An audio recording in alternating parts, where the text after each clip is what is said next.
안녕하세요. 드디어 엘리후의 제1차 변론이 시작됩니다. 오늘 본문은 욥기 33장 1절에서 13절입니다. 1절 이제 욥이여 내 말을 듣고 내가 하는 모든 말에 귀 기울이시기 바랍니다. 귀 기울이다는 원래 날카롭다, 명확하다 이런 뜻인데 사역형으로 사용될 때는 주의를 기울여 듣다, 듣고 순종하다 이런 뜻을 가지는 강세 명령형입니다. 자신의 말을 주의를 기울여 들을 뿐 아니라 반드시 받아들여야 함을 나타냅니다. 법정 출두 요구처럼 공식적인 요청입니다.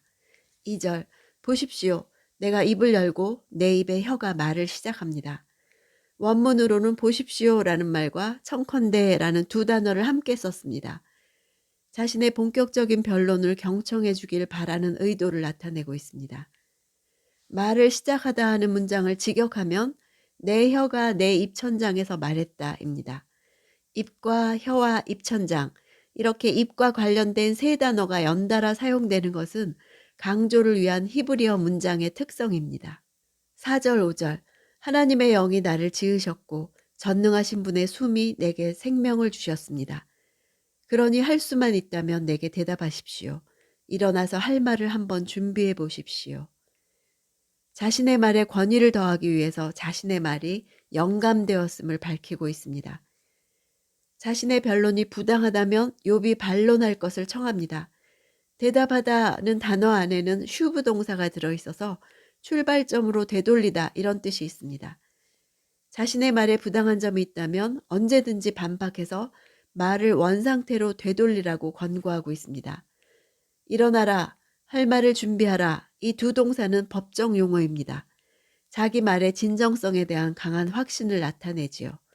엘리후가 이렇게 말하는 목적은 욥을 공격하기 위해서가 아니라 욥의 내면을 건드려서 욥의 마음을 바꿔놓기 위해서입니다.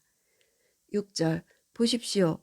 나도 하나님 앞에서 당신이나 마찬가지며 나 또한 진흙으로 빚어진 사람입니다. 원문대로 직역하면 나도 당신처럼 하나님께 속해 있다입니다.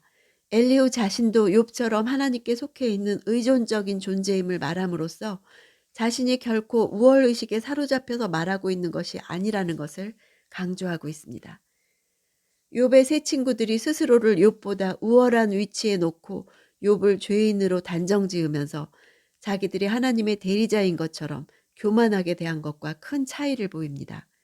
모두 진흙으로 빚어졌다는 면에서 인격적인 동등함을 말하고 있습니다. 빚어졌다는 동사가 강의 수동형인 것은 자신들의 의사와 전혀 상관없이 하나님의 주권적인 의지와 역사하심에 의해서 지음받았음을 나타내는 것입니다.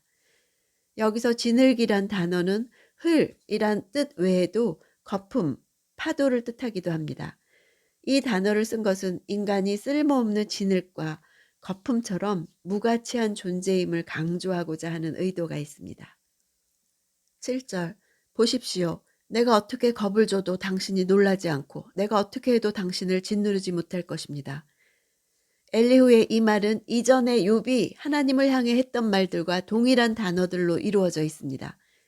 욥이 주의 위엄으로 두렵게 마시기를 간구했던 말을 그대로 인용하고 있습니다. 이것은 욥이 하나님을 부당하게 두려움을 주는 존재로 묘사한 것에 대해서 탐탁치 않게 여기던 엘리후가 그의 말을 비판하기 위한 의도로 보입니다. 8절 그러나 내가 듣는 데서 당신이 분명히 말했습니다. 나는 당신이 하는 말을 들었습니다. 듣는 데서 이 말을 직역하면 나의 귀에 이런 뜻입니다. 히브리어에서 다른 사람의 귀에 말한다는 것은 은밀하게 말하지 않는다는 뜻입니다. 즉 오해에 빠지지 않도록 크고 분명하게 말한다는 뜻입니다. 따라서 여기서 엘리후는 욥이 큰 소리로 말하는 것을 자신이 분명히 들었다고 말하는 것입니다. 9절에서 11절 나는 죄도 없고 잘못도 없다. 나는 결백하며 불의도 없다. 그런데 하나님께서 내게서 흠을 잡으시고 나를 당신의 원수로 여기신다.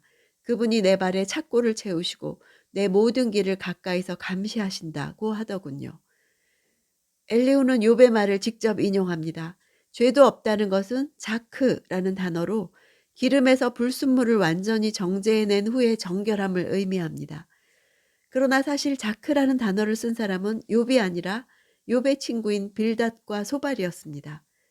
잘못이라는 단어는 반역, 이탈이라는 뜻으로 하나님께 반역하고 하나님의 뜻으로부터 이탈한다는 의미입니다.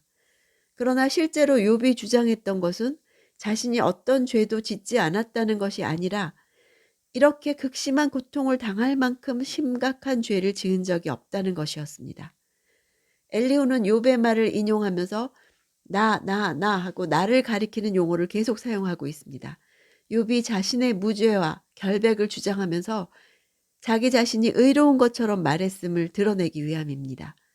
하나님께서 흠을 찾으신다는 것은 찾고 있던 것을 마침내 발견하다 이런 뜻이 있습니다.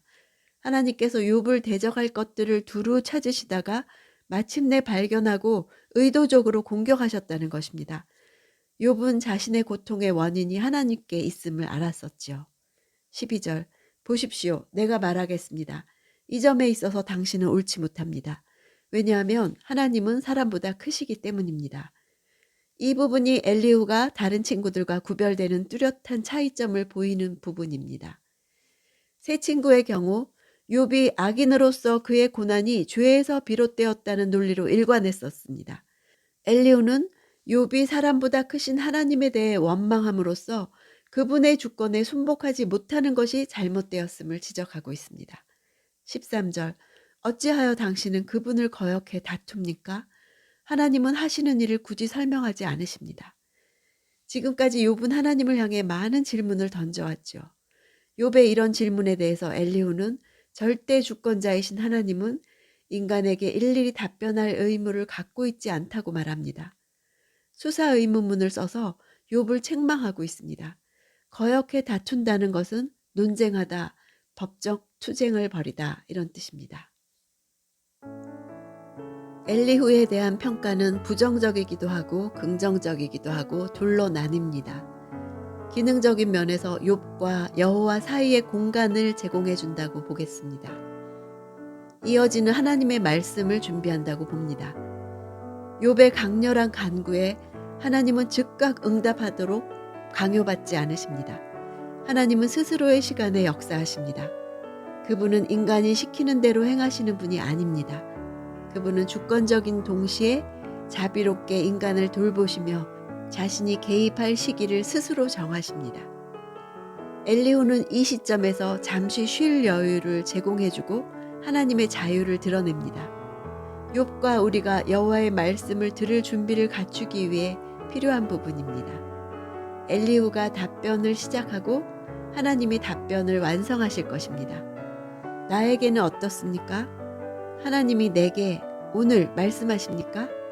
고난당할 때는 더욱 절실한 문제입니다.